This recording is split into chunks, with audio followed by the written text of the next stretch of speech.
ఎందుకు చెబుతున్నానంటే, పదే పదే చావాలి చావాలి చావాలి అనే ఆలోచన నీకు కలిగితే దాన్ని తేలిగ్గా తీసుకోవద్దు. అది నువ్వు ఎక్కడ కూర్చున్నప్పుడు ఆలోచన కలుగుతుందో గుర్తుపట్టి అక్కడ కూటం పెట్టాలి, అక్కడ చేయాలి ప్రార్థన. అందుకే ప్రతి ఇంట్లో ఎప్పుడు నేను చెబుతున్నాను, గుర్తుపెట్టుకోండి, మీరు నోరు తెరిచి పాడకపోతే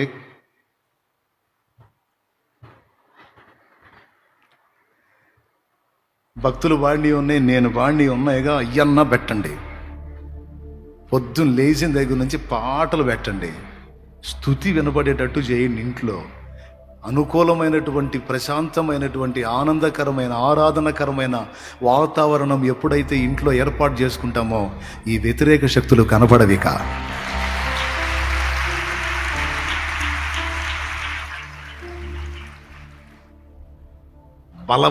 బలవంతం చేస్తాయి అవి.